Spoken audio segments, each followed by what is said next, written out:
Welcome to Beyond the Pod, presented by SodaStick.com. Brunette, he moves, Brunette back in, he scores! Minnesota has upset the Colorado Avalanche! Andrew Brunette, the game-winning goal! Here are your hosts, the second greatest scorer in Gopher hockey history, Pat Micheletti, and the second greatest hockey analyst on this podcast, Brandon Molesky. All right, welcome to another episode of Beyond the Pod, brought to you by SodaStick.com. I'm Brandon Molesky. He's Pat Micheletti. How you doing, Pat? I'm doing just fine, Brandon. How are you? Good. You're from the KFAN studios today instead of home. You got some better lighting. Where I usually find you. I'm in the little control room. So it's working out well. It looks and good. I appreciate you moving the time. Well, appreciate our next guest for being flexible. He was more. Yep. Yeah, Nate Prosser, former Minnesota Wild defenseman, now joins us. Nate just announced his retirement a day or two ago, and happy to have you on, Nate. And I want to ask you first about kind of the decision to retire. Like, what are the emotions that come along with retiring? Because obviously it's a huge change. I bawled my eyes out when my high school career ended. So I have to imagine you've been doing it professionally. You really haven't known any other life. I mean, what's kind of the emotions that are going through you right now? Yeah, it was pretty emotional, last day or two when I made it official. I mean, my season ended back in end of May with the Flyers, and right. I kind of knew at that time that it's probably going to be done. I was 90% sure of that, and I could tell with my kids and my wife that I did this last season out in Philly by myself. My wife was here with the 4 kids, and it just got hard. She was calling me a lot, ready to pull her hair out and saying all the 4-letter words in the book. Yeah. So at the time, I had the feeling that it was time to be done, but just to make it official, a couple days ago, just getting a lot of outpouring support from old teammates and old trainers, and you meet a lot of good people along the way, and I was truly grateful to play all those years and meet so many good people. And I shed a lot of tears a couple days ago, and it's pretty cool to make it official, just because the reason I wanted to do that was I went up to an alumni game up in Elk River over Christmas, and a few families and kids came up to me and were kind of were wondering if I was going to continue playing, or if I was playing, or if I was hurt, or where I was at. So I just wanted to get the word out that the skates are up in the rafters, and now I'm just focused on being the head coach of the U8 girls Wayzata team. Oh yeah, awesome. Did you think back in the last 2 days? Where did it go? I mean, when you were a mite, and now it's over. Yeah, and that's where it hit me the most is, thinking back to, outdoor rinks, and, even thinking like high school and juniors and college and minors, and just how quick it all went by. And you think of all the friendships and the trainers you had, and, you're not even really focused on like certain games or the success of seasons or anything like that. It's more what I'll miss is that I keep saying it is my teammates and certain guys that will be lifelong friends, and that's what's touching right now is getting all these texts from old buddies, and how I was able to make a positive impact on the locker room and certain guys and teams, and that's where it hit me the most is because I'm a faith first kind of guy, and I was hopefully able to touch certain guys in that sense. So you played collegiately. I always like to ask guys about their decisions. You played collegiately at Colorado College, had a great career there, great program. But when you were looking at school, what other schools were on your list that you were considering going to at that time? Well, I've talked a lot about that. I was a late bloomer, so I wasn't really getting approached by a lot of colleges. Mm-hmm. So I left high school halfway through my senior year, and I went out to Sioux Falls, and that my whole dream all growing up was to get a college scholarship and try playing the WCHA. So all the WCHA teams appealed to me because you get to play the Gophers, you get to play North Dakota, Wisconsin, Minnesota, Mankato, St. Cloud. I mean, all the teams that, I grew up, watching and being around. And we took a few family trips out to Colorado growing up, and I love the state. I love the mountains. It just so happened that the first two teams that kind of approached me were DU and CC. So I took visits out to them, after my second year at Sioux Falls, and I just in the back of my mind, I was just kind of telling myself, whoever kind of comes first with an offer is kind of the team I'm going to go with. And it happened to be Colorado College, and like you said, great school, great academics. I went in as a 20-year-old and I graduated at 24, so I was older. And being in a dorm at 21 with a bunch of like 18 and 19-year-olds, you can only imagine what I have to go purchase for people. But outside my dorm room window is Pikes Peak. I mean, is the most beautiful setting. And I always said I could have lived in Colorado all my life, but obviously family pulled me back. But it was a fun ride. Those were the years where I really kind of matured the most and gained my physical strength and kind of became a man between those years. Yeah, let's talk about your Elk River days. Obviously, a very storied program with a lot of players that have come out of there and played at Division I level and played at the NHL level. But you mentioned your growth spurt. Like growing up through squirts and peewees and bantams, were you always one of the top players there, or did the growth spurt kind of project you? And at what point did it kind of click with you? Like, hey, I can be a really good hockey player. Yeah, I mean that's a good question. I was always small, so I was never, I made like B Peewees, and then I made the 18 the second year, and then I always had to grind to make the A teams. I was never one of the top end guys in Elk River. I guess a point that it kind of clicked that maybe I can play juniors, maybe hopefully can get a college scholarship was when I finally hit my growth spurt between 9th and 10th grade. I think I grew like a foot that year. And I made the varsity team in Elk River, which was a huge accomplishment. I remember my D partner was Barnabas Berkland. He was a senior. He was kind of the captain. He open enrolled from Buffalo, and we had a really good team. We made the state tournament. We lost to Jefferson in the quarters and then won the consolation championship. But I'd say around that time. And then so I was probably 16. I think like every year from 16 to 24, I just kind of kept growing into my body and just kept getting better. Those are the important years of hockey.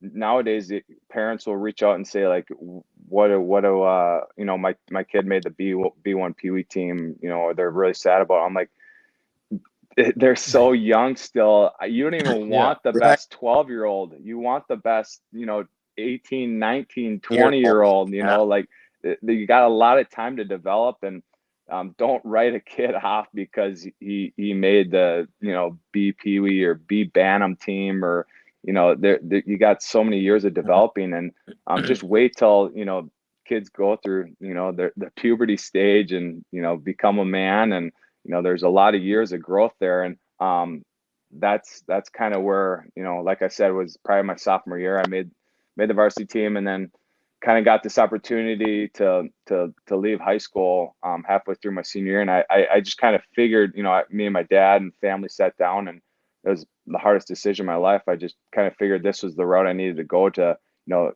accomplish my dream to get a college scholarship. How hard was it to leave that year? So hard. Yeah. Hard. I was the captain my senior year of Elk River.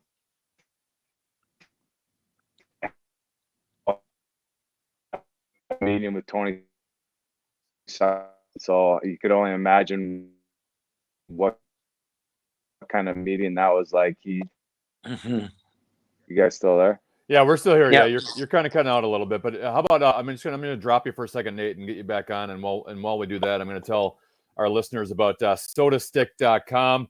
Go to sodastick.com for original Minnesota sports inspired goods. If you haven't seen stuff yet, you got to check it out. All their apparel is screen printed here in Minnesota on super soft, super comfy shirts. You will love it. And we're gonna hook you up with 15% off your next order. So use the code KFN for 15% off. That is sodastick.com, original Minnesota sports inspired goods. Use the code KFN for 15% off your next order. Let's try to get Nate back on. Hopefully the connection is good now. You've been good for the most part, Nate, just until the last answer too. I want to move on to your day. Okay. I want to move on to your days with the Minnesota Wild. Your favorite teammate during your time there. I was close to Justin Falk and Torrey Mitchell. Those are kind of the two guys that I, different times, but both great guys, great family men that kind of share my morals and values, and we had a ton of laughs together. Those two guys. 11 years pro, right? Am I correct? Yeah, 11 years. Yep. Okay.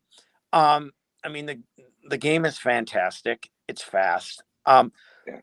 What changes have you seen since your rookie year to now in the game?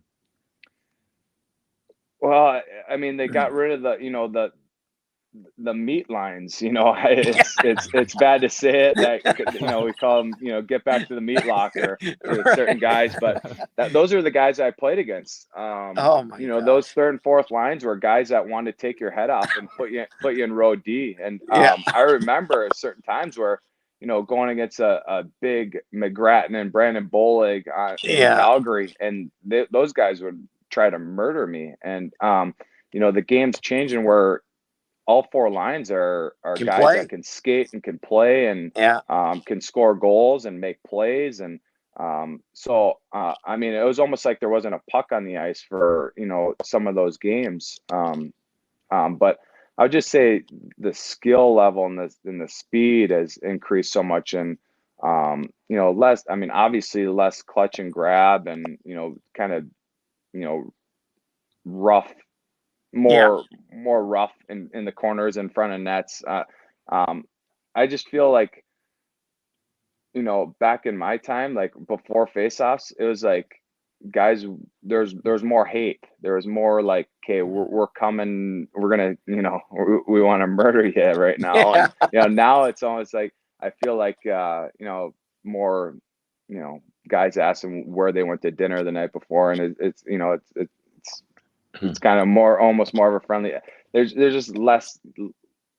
I don't know. I'm not knocking today's game at all. But there's less hitting, less fighting, less chirping, less all that kind of stuff. But that a lot of people like that and want the more skill and scoring, and seeing goals like that the one where the guy flipped it over the net just a week ago. I mean, you probably wouldn't have saw that back in my rookie year. I mean, that's how much the game is changing. Yeah. Okay. That being said, I'm sure you saw, or maybe you didn't, but I'm sure you're aware of the hit on Kaprizov in Boston by Trent Frederick. Yeah. Right. We want our stars in the game, right? Yeah. And you don't have that meat line to go out and take care of business. Guys, there's guys that will protect, but is there a happy medium where, okay, where guys should know, hey, we want McDavid in, we want McKinnon in, we don't want these guys getting hurt. Where are we with that? And how do we, Yeah. I mean, I think for the most part, a lot of guys understand you don't want to cross the line. There's always a line where like, never cross it. Yeah. And I almost feel like, that probably was crossing the line. There's certain times where, certain guys will do that, but it seemed to happen more, 10 years ago. But there's still guys in the game now with that, kind of, you got to think like, what were you What are you thinking there? doing? Like Yeah. you crossed the line there that you didn't need to do that. And no one for the most part, everyone's out there to make a career and Yeah, right. play the right way. And I was never out there in the back of my mind. I'm not like, oh, I want to hurt this guy tonight. Yeah. I never wanted to hurt anybody. I wanted to play hard and play the right way and Mm-hmm. be physical and get in someone's ear. And if a big hit presented itself, I would try to do it. But I never wanted to like Right. put someone in the hospital or take someone out for a few weeks. I would actually probably feel bad if I did that. Yeah.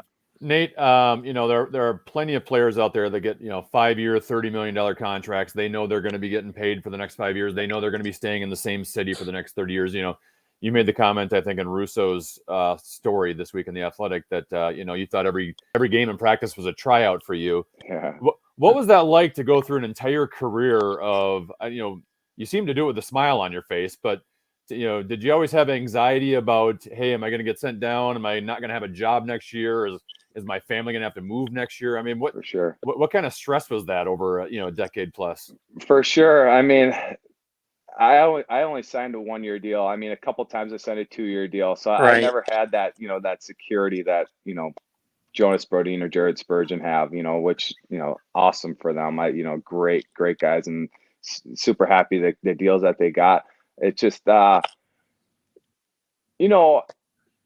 you're in the NHL, life is good, and I always thought that like I want to do whatever I can to stay there. So I never wanted to, show my teammates or show the coaches that I'm going to be negative or be a bump on the log type of guy. And Mm-hmm. could you imagine me showing up to the locker room on a losing streak to, Ryan Suter and Jared Spurgeon and Jonas Brodin and Matt Dumba and like kind of, being negative and moping and like, pissed that I'm not playing or pissed that I'm not getting enough minutes. Like that wouldn't have done anyone any good. So I honestly, like, if I was going to be the number 7 defenseman, I wanted to do everything I could to stay in that number 7 spot and be the best 7th defenseman in the league. And that was my whole goal all those years. And everyone asked me, well, it had to be such a grind. Well, so what? It kind of was a grind. I could vent my frustrations when I left the rink to my dad or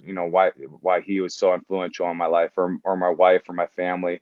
I was able to kind of talk about that. But when I was at the rink, I never wanted to vent that stuff. And like I said, be a negative kind of guy. All I wanted to do was shine a light in that locker room and be positive and be a good teammate to all these guys. And when you're in it, it really wasn't a grind. I mean, it's the NHL. It's the no hunger league. It's you eat well, you travel well, you sleep well. Life was pretty dang good for a lot of years for me. We all dream as a kid, hey, I'd like to be like this guy. I'd like to be like that guy. Was there a player growing up that you watched or, wanted to emulate as a young kid?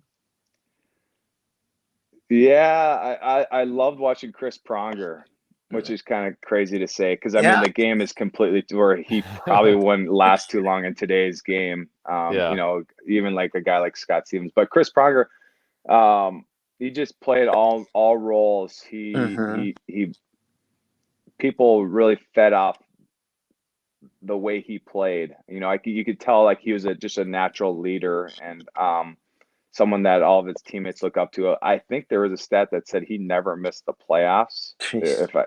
And all the years he played, like, could you imagine never missing playoffs? And he just he played hard. He do anything for the team is kind of the look I always got from him. Sure. And, it just looked like he just pissed the opponents off so much where guys just didn't want to play when he was out there because they knew the bumps and bruises he was going to give them. Right. Well, speaking of bumps and bruises, Nate, when you're a 6th or a 7th defenseman on a team, you're blocking a lot of shots, you're killing a lot of penalties. Yeah. Is there an art to blocking a shot, or is that just strictly you just got to want to do it? And which opposing player made you cringe every time you had to get in front of one of their shots? Yeah, I mean there's a little bit of an art. I mean you definitely have to kind of think of the shooting lanes.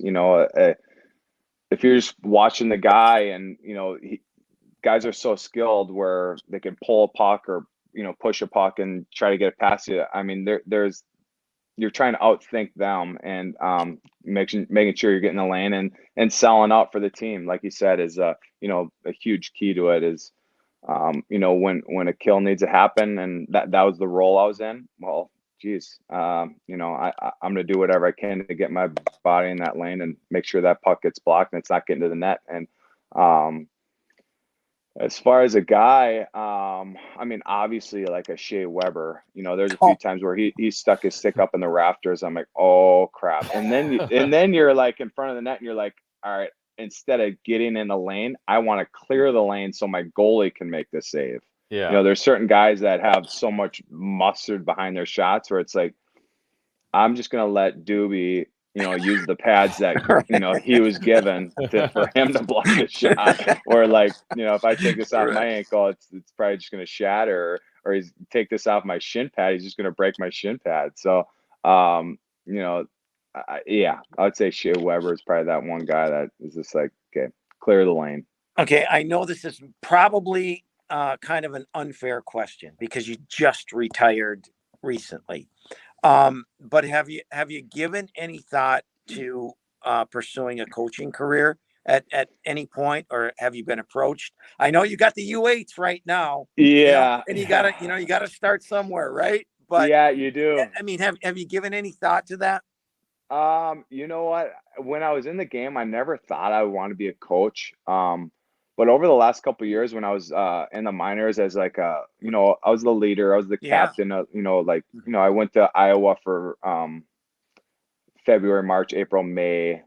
My last year with Minnesota, so I went on a little playoff run, and then I went to Lehigh Valley and was there for a full year. And just kind of being that older brother, mentor, leader, guidance guy, it kind of was put on my heart a little bit that possibly coaching would be a good spot for me. Or obviously player development would be another one, would be kind of developing guys. I just kind of got in my head that so many kids nowadays have what it takes on the ice to be a good professional. They're so skilled, so good on their edges, such good skaters, and then they get off the ice and the only advice they ever get is from one person. It's their dad. And it's just like, well, that's good and it's bad. You need some advice from other people as well. And, a lot of times they just need help off the ice. They've never really were away from home or never really grown up, and they could hardly change a light bulb in their apartment. It's like, well, okay. Like, it was nice to kind of be in that role and, see, that side of it. And, so I'm not pushing, coaching aside anymore. It's more like, I'm probably a lot more open to it than I was. And so just like you said, I just got done and, last June. And honestly, when I was gone in Philly, all I want to do is get back and take everything off my wife's plate. So I'm, a taxi driver for my kids right now, driving them to and from school. I'm, taking them to sports, and awesome. they're begging for me to be on the ice with them. And, I helped coach their basketball the other night. I don't know anything about basketball, but like we're short a coach. I'm like, all right, I'll come out and help. Like I can hardly do a layup, but I went out there. And so it just, I love so much of my career was all about, not to be selfish, was about, kind of me. Yeah. And, my family just kind of was there with me and had to be a part of it. And now it's kind of shifted where, I want to give them all my time to, my kids and my wife. And you can tell with my kids, like their attitudes and their behaviors are have come leaps and bounds just because I'm around and, daddy's giving me time, so that's the beauty of, being around all the time right now. Give it 6 months, they'll get sick of you. Yeah. I'm worried for that. Yeah. All right, Nate, really appreciate your time today. Great chatting with you, and we'll talk again down the line. Much success to you in the future. Thanks a lot, Brandon. Thanks, Pat. Thanks for having me, guys. All right, thanks. Former Minnesota Wild defenseman Nate Prosser. What an outstanding guy he is, Pat. And let's talk a little bit of Minnesota Wild, Pat, because there's hasn't been a lot of games to talk about, but there's been a lot of stories, a lot of content to discuss with all the injuries and the COVID stuff. But let's talk before we move forward. Let's talk about the last two games. I think I talked with you a fan line or talked to you at some point after the Boston game about how gritty of a win that was. Saturday night with 9 regulars out of the lineup, and not just having 9 guys out. You got big guys out. You got your 2 best defensemen. You got your star forward. You've got your starting goalie, your best center. To be able to, and I know they got a lucky goal, but to be able to pull off a shootout victory versus Washington, that says a lot about this team, given what they just come off of a 5-game losing streak. Oh yeah, I mean they're down in the game. They don't quit. They come back. It was. I tell you what, I think that they could go in the locker room after that game and just pump their chest a little bit, because that was a game that everyone expected them to lose. I mean, there's no doubt, but they didn't believe that, and that you and I have talked about it before. That's kind of been the beauty of this team. They just, all right, okay, we got to go out and do it. Of course, it's not going to happen every night. Because you do lose in the National Hockey League, but to get a win like that, I think was just such a confidence booster for everybody in the organization. We get to get a look at some young guys, Matt Boldy and Connor Dewar and Marco Rossi, and within the last couple of days, Pat, the Wild put Rem Pitlick on waivers. He was claimed by Montreal, and to me, when I saw him on waivers, that was a pretty good sign for both Matt Boldy and Connor Dewar. That when we've talked about Pitlick, and people saw him score the hat trick in Seattle, and he had some moments where he's a guy you can go up and down the lineup. But when I look at it, Pat, especially after seeing the last couple of games, Matt Boldy is going to be a better guy in a top 6 role than Rem Pitlick, and Connor Dewar is probably going to be a better guy in a bottom 6 role than Rem Pitlick, and that left him expendable. And it's not really anything to do with Rem. I think it has more to say with the good things Dewar and Boldy did. Yeah, and it's a good lesson for people to really, for the fans to understand. Your team is built a certain way, and your top 6, your bottom 6. This guy's a checker. This guy, you have different roles on a team. Okay, and you and I talked about it last week on Beyond the Pod. About what is Rem Pitlick. And, I think it validates what we were talking about, is that he's kind of a tweener, right? He may not be quite there yet for a top 6 role. And for what we want in our bottom 6, he doesn't fill that role. And so for those reasons, I think they made the decision to at least maybe they didn't want to lose him to Montreal, but to give him more time in Iowa or have him develop his game more, or whatever the case may be. They ended up losing him, and that's unfortunate. But you're right. With a guy like Dewar, I think they had a little bit more confidence in him, that he can play a certain type of role in that bottom 6. And listen, and if you're Rem Pitlick, you're looking at it. From a top 6 perspective, well, you've got Fiala, you've got Kaprizov, you got Zuccarello, you have, there's no room. And I think you have Boldy. And Boldy. I know it's just 2 games, Pat. And obviously his performance can go south at any point. Sure. Yep. But to me, that looks like a guy who's here to stay. Yeah. He's shown well in both games, in my opinion, and yours. I think he's going to be here and be really, really good for a long, long time. So, it gets down to a numbers game too. So again, like you said, nothing against Rem Pitlick. He's still a very good player, very talented player, but just didn't fit where they needed him right now. I never know, Pat, if I'm allowed to get excited after 2 games or not, especially when it comes to the goaltender position, because we know how this thing can be a roller coaster, go up and down. But Kaapo Kähkönen, give credit where credit is due. He's played very well these last 2 games, and obviously they've needed him with all the guys out of the lineup. Yeah, I don't know what the timetable is on Talbot. Hopefully he gets back soon, but it's nice to know that Kähkönen came in and he came in ready. And Yep. I think that's something that he's learned since he's been up here.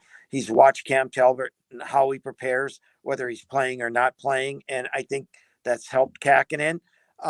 He should be at a point where, he's still young, but he's veteran young. And so, I think as long as he doesn't get tired, I think he'll be fine. That's my one concern still. And hopefully I'll be proven wrong and that he'll be able to handle it. Should it be for a lengthy period of time? Well, so far we've had so many days off in between Right. games. Where he's Yeah. Right. not even getting a chance to get tired. But speaking of goalies, the Gopher goalie Jack Lafontaine in the middle of the season, a pretty rare move signed by the Carolina Hurricanes. Obviously, they have a bunch of issues in net with injuries and COVID and all that stuff going on right now. And it's not often you see a college player called up in the middle of the year. And man, what a big hit to that Gophers team, because he clearly was a pretty good goalie for them the last couple of seasons. Well, Minnesota felt pretty good coming into this season, knowing that they had Jack LaFontaine back, and they thought they had some enough pieces to make a run at it this year. This does not mean they can't make a run at it. They've got Justin Close, and they're bringing in another goaltender. But anyway, back to LaFontaine. I'm a little disappointed in Carolina. I guess we have to come to the realization that we live in a me world. What's best for me? What's best for my team? Type situation. Carolina's down 3 goaltenders. They're not going to be down 3 goaltenders all year. They are in a crunch right now, and they felt the need to bring him in. Obviously, I think they're going to promise them a game in the National Hockey League. I think they could have gotten by without signing him and sign him 3 months from now, but they made that choice, convinced them, and here's where we're at.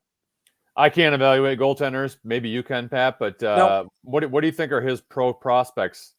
Obviously, it's a lot to ask right away, coming straight from Division I and going out right into the National Hockey League at his age. But do you think he's going to be a starting caliber goalie in the National Hockey League someday?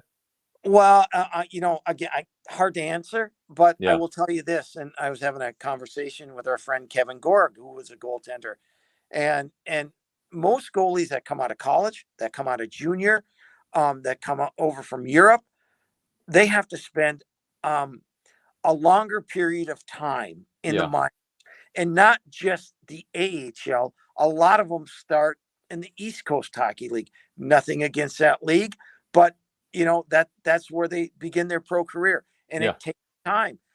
We saw it with Darcy Kemper here. Probably came here a little bit too early in his career, but that being said, it's hard to say what the future is for Jack.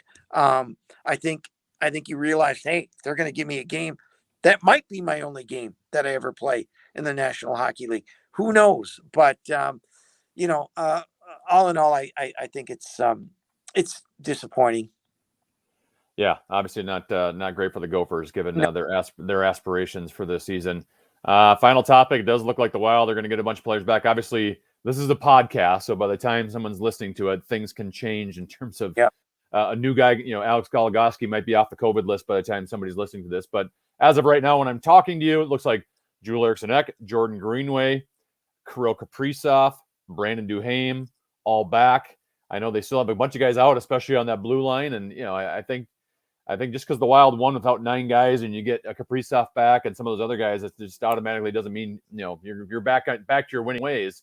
But definitely encouraging, especially, Pat, Joel Eriksson Ek, you and I have talked about, obviously he's your number 1 center, and just having that guy back in your lineup is huge, but I also just the impact he has on his line mates. And I think he brings the best out of Greenway, and I think he brings the best out of Marcus Foligno. So now you've got 3 players and a second line that you can now depend on, which they haven't really been, other than the Fiala-Zuccarello line the last couple of games. You don't know what you've had after that. No, I agree. And for to win without Spurgeon and Brodin in your lineup, and then you add Ek, as we talked about. Yeah. I really hope they get those two guys back soon. I don't know what the timetable is, but when this team has got a full complement of players, they're as good as anybody in the league. And yes, injuries do happen, and you hope that they don't last for a long period of time. But give credit to the guys that are there and that are playing and that are taking the responsibility on. And it's been a good watch. And obviously encouraging news on Kirill Kaprizov when he goes out in Boston in the second period and he doesn't return to the game and he misses the next game. And obviously they're pretty secretive about injuries, so you never know. Like it could be a 4 or 6 week injury for all we know.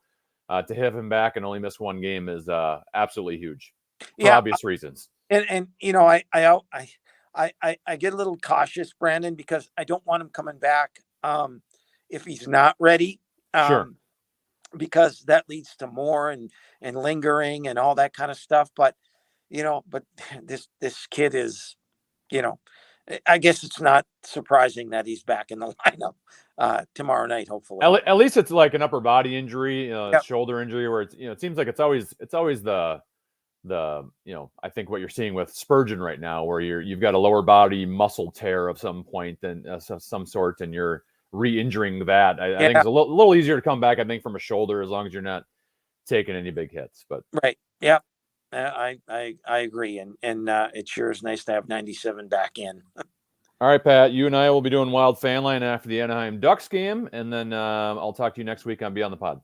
Sounds great. Thanks, Brandon. All right. He's Pat Micheletti. I'm Brandon Molesky. This has been another episode of Beyond the Pod, brought to you by sodastick.com. Thank you so much for listening or watching on the KFA and YouTube channel. You can listen, of course, on the iHeartRadio app or wherever you get your podcasts. Make sure you subscribe so you get this podcast the second it comes out. You can get that notification. Thank you so much for listening or watching. We'll talk to you next week. Bye.